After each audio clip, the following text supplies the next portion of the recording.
Conferencia dictada por el venerable maestro Samael Aún Weor, titulada ¿Cómo aprender a escuchar? Ante todo, se hace necesario saber escuchar. Muy raros son, en verdad, los que saben escuchar. Por lo común, cuando alguien escucha no escucha, porque su yo, su ego, traduce todo lo que escucha a su propio lenguaje, a su propia idiosincrasia psicológica, dentro de su criterio, y total, no escucha. La gente, para poder aprender a escuchar, debe ante todo despertar conciencia. ¿Cómo podría escuchar psicológicamente alguien que tiene la conciencia dormida? Para saber escuchar hay que estar presentes, y me pregunto a mí mismo y pregunto a ustedes, ¿están seguros los que están aquí presentes? ¿Están seguros de que a estas horas no estarán ustedes deambulando por su casa, por su taller, o en el campo, o en algún lugar de sus afectos? Siempre vemos a las personas sentadas, aparentemente escuchando, pero ¿cómo podría escuchar el que no está en casa? Por lo común, uno habla de la gnosis.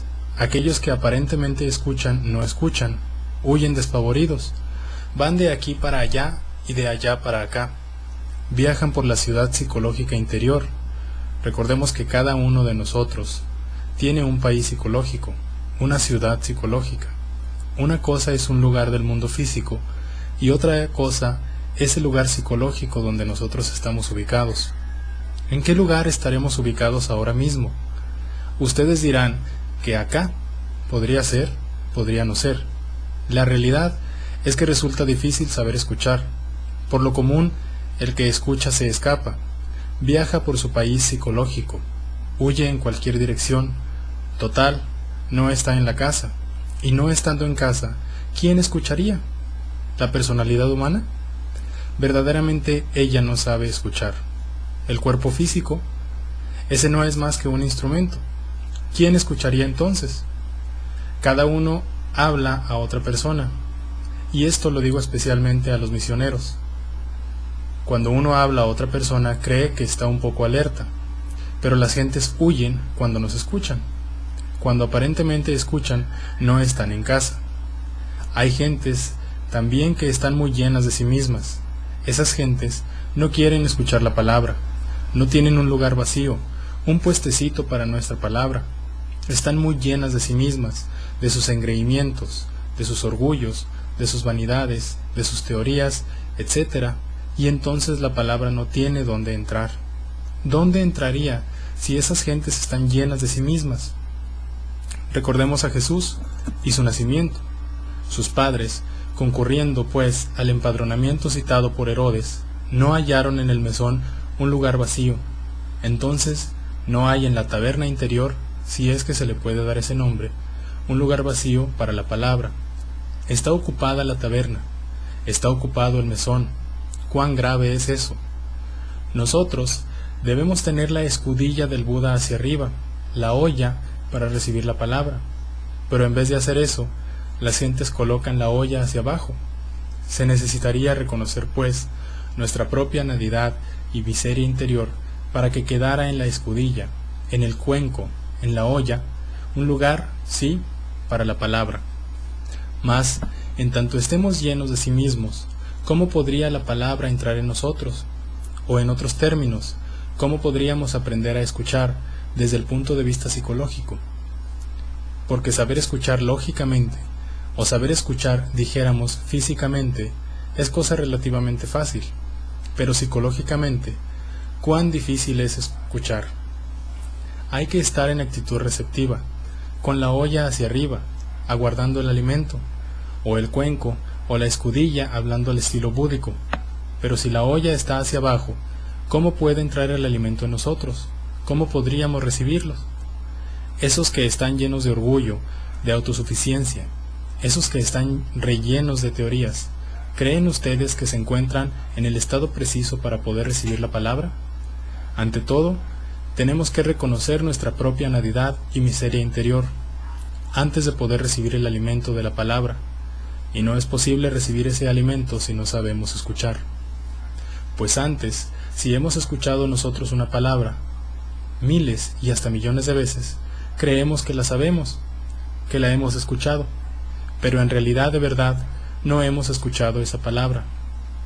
Cualquier día de esos tantos la oímos y nos cae de nuevo. Pero si la hemos escuchado miles de veces, ¿por qué nos cae de nuevo? ¿Por qué siempre la habíamos escuchado con la conciencia dormida y un día cualquiera tuvimos la suerte de escucharla con la conciencia despierta y nos cae como algo nuevo? Vean ustedes cuán difícil es saber escuchar. Vean ustedes cuán trabajoso es.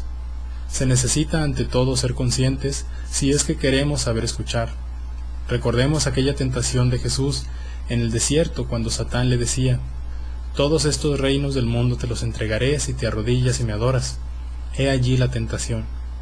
Se le pedía a Jesús el Cristo que colocara la olla boca abajo, que no la colocara hacia arriba para recibir la palabra interior que viene de lo alto, sino que la colocara hacia abajo para escuchar las cosas externas, para escuchar pues el mundo de los sentidos externos. De manera que Jesús no cayó. ¿Por qué el gran Kabir no cayó? Porque él estaba siempre alerta y vigilante, como el vigía en época de guerra. Tenía la escudilla hacia arriba, no hacia abajo. Estaba aguardando recibir la palabra, pero si él hubiera caído en tentación, es decir, si hubiera colocado la escudilla, la olla hacia abajo, habría escuchado palabras externas, cosas que vienen de afuera, cosas de mundo. No habría sido capaz de escuchar psicológicamente. Sí, mis queridos hermanos, nosotros tenemos que volvernos cada vez más receptivos a la palabra. Debemos aprender a escuchar psicológicamente. Mas repito, ¿cómo se podría escuchar si estamos fuera de casa? Para poder escuchar hay que estar en casa. ¿Y quiénes están fuera de casa? Pues todos los inconscientes. ¿Ustedes pueden estar seguros de que en este momento me están escuchando? ¿Podrían asegurarlo? ¿Podrían ustedes asegurarme en este momento o jurar de que ustedes están aquí íntegros, que no deambulan por otros lugares? La cruda realidad de los hechos es que cuando escuchan, las gentes no escuchan, porque andan por otros lugares, no están en casa, deambulan. ¿Por qué no recuerdan las personas, las gentes, sus existencias anteriores? Pero, ¿cómo las van a recordar si no están en casa? ¿Puede uno recordar acaso lo que no ha experimentado? Estar en casa. ¿Quién sabe lo que es estar en casa? Me refiero a esta casa, la persona humana. Normalmente el ser anda fuera de casa. Entonces, ¿cómo podríamos recordar las pasadas existencias si siempre estuvimos fuera de casa? Hay dos cosas capitales en nuestros estudios gnósticos. Primera, recordación de sí mismos, es decir, de nuestro propio ser. Y segunda, relajamiento del cuerpo. Recordarse a sí mismo y relajar el cuerpo, debemos hacerlo continuamente. Recuerden que el cuerpo está siempre en tensión, los nervios en tensión, los músculos. Hay necesidad de aprender a recordarse a sí mismos y relajar el cuerpo.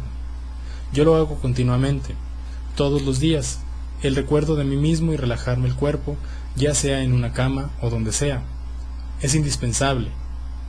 Ir día a día recordándonos cada vez más y más de sí mismos, es decir, de nuestro propio ser. Por olvido del ser, en realidad de verdad, las gentes cometen muchos errores y tienen tantas teorías equivocadas. Si Laplace, el gran astrónomo y matemático francés, no se hubiera olvidado de sí mismo, de su propio ser, no habría concebido jamás en su mente esa teoría, la famosa teoría de Laplace, esa teoría falsa, absurda, completamente absurda. Cuando Laplace presentó su teoría a Napoleón Bonaparte, explicándole cómo de una nebulosa sale un planeta o un sistema solar, entonces Napoleón le dijo: ¿y cuál es el puesto que habéis dejado a Dios? Cínicamente respondió: no, señor, yo no he necesitado de Dios para elaborar mi teoría. Vean ustedes la autosuficiencia. Es precisamente por lo mismo, porque se olvidó de su ser interior, como pudo elaborar esa teoría falsa, porque a ningún astrónomo le consta jamás, nunca jamás, haber visto con sus propios ojos un planeta saliendo o emergiendo de entre una nebulosa. Así que, entonces no les consta. Sin embargo, es admitido por muchos necios como dogma de fe. Si Laplace no se hubiera olvidado de sí mismo, no habría elaborado esa absurda teoría. Por ahí anda un necio que echó una gota de aceite entre un vaso con agua. Con un palillo se propuso hacer girar la gota de aceite. se extendieron anillos que luego quedaron girando alrededor de la gota central, y así se formó el universo, dijo. Le preguntan, ¿y entonces qué? ¿Y Dios? No, no se necesitaba, respondió. Ustedes ya ven cómo se formó. Pero bien tonto, ¿no se da cuenta de que en su teoría él está haciendo un papel de Dios? Pues él, con ese movimiento, está haciendo girar el aceite ese, la gota de aceite alrededor del mundo. Sin embargo, es tan necio que no se da cuenta que hubo necesidad de alguien que provocara los movimientos, pues sola, la gota de aceite no giraría ni se extendería en forma de anillos. Necesitó de una mano que la moviera, de un impulso inteligente, pero el cínico ese, el tonto ese, está haciendo el papel de Dios y sin embargo niega a Dios, de manera que así es la gente, torpe cuando se olvida de sí misma. En cuanto a mí se refiere, gracias a Dios no me he olvidado de mí mismo, es decir, de mi propio ser. Por lo tanto digo que la nebulosa de Laplace y su teoría nebular es falsa. Yo voy más lejos. Yo estoy con Sabaoth, con Sababat. ¿Qué es eso?, dirán ustedes. ¿Sababat? Si digo que estoy con Sababat, no estoy cometiendo ningún delito. Es la inteligencia directriz, formada, dijéramos, por el Sabaoth, por el ejército de la palabra. ¿Cómo surgió el universo? ¿De una nebulosa? No es cierto, no digan falsedades. Surgió de Sabaoth, de la substancia madre, del caos, de Mula Prakriti, dirían los hindustanes, que se celebraron ciertos rituales tántricos, por cierto, en el amanecer del Mahamantara. Es cierto, claro, los Elohim que en su conjunto constituyen el Sabaoth, ese ejército de la palabra, se desdoblaron a sí mismo en la forma del andrógeno divino, pero al desdoblarse a sí mismo como macho-hembra, quedaron suficientemente preparados para fecundar la materia caótica. Así fue como la Isis y su principio masculino ejecutaron entonces una cópula de tipo químico metafísico para fecundar la materia caótica, para fecundar a Sabaoth, el caos. Entonces separaron las aguas superiores del caos de las inferiores. Esas superiores fueron fecundadas por el fuego, ascendieron por la espina dorsal de Isis, hablando en forma colectiva, fueron fecundadas por el principio masculino con el fuego, y luego regresadas posteriormente al caos, para que el caos fuera a su vez fecundado. Y así surgió la vida. Surgió el semillero de todo lo que es, ha sido y será. Se produjo el remolino atómico por todas partes. Luego los gérmenes de la existencia, los átomos elementales, surgieron. Surgieron los mundos con todas sus cosas, todo gracias a Elohim, o a los andróginos divinos, o a la hueste de los Elohim, para hablar más claro. Pero, ¿surgir así, de una nebulosa? La primera forma que surgió a la existencia fue un universo mental. Mucho más tarde, cristalizó en forma astral, después en forma etérica, y luego tomó forma física. Pero no hubo ninguna nebulosa por ahí, como dice Laplace. Todo fue producto de la palabra. Si Laplace no se hubiera olvidado de sí mismo, si en vez de elaborar su teoría se hubiera entregado a la meditación, es obvio que habría podido lograr algún día evidenciar los orígenes del universo, que distan mucho de parecerse a las teorías que elaboró. Esa es la cruda realidad de los hechos. De manera que, cuando uno se olvida de sí mismo, comete errores espantosos. Lo más grave es olvidarse uno de sí mismo. El fuego es lo que cuenta en cualquier creación, pero una cosa es el fuego en el mundo físico, y otra es el fuego en el caos. Obviamente en el caos el fuego es una potencia eléctrica con posibilidades de despertar para crear. En estos días, en los que estamos trabajando con Pistis Sophia, digo que Pistis Sophia en el caos es definitiva. Realmente Sofía es la sabiduría del fuego y resplandece en el caos. Por algo se dice que la luz sale de las tinieblas y que el cosmos sale del caos. Pistis Sophia, como fuego, resplandece en el caos para crear y volver nuevamente a crear. La divina sabiduría está en el caos y del caos puede brotar para llegar al Aeón 13, al 13 serpiente, al 13 numeral séptimo. Así, mis queridos hermanos, debemos nosotros reflexionar cada vez más en todo esto. Grandes cosas se abren para uno cuando no se olvida de su ser, cuando se recuerda a sí mismo profundamente. Es aconsejable que los hermanos, diariamente, sea por 5, 10 minutos, un rato, media hora, se recuerden a sí mismos, que sentados en un sillón relajen su cuerpo totalmente. Un día podrán llegar a la experiencia de lo real por ese camino, que es un modo de actuar sobre el centro emocional por medio del centro motor. Al estar luego en esa actitud meramente de pleno relajamiento, vivenciando al ser, sintiéndolo, experimentándolo.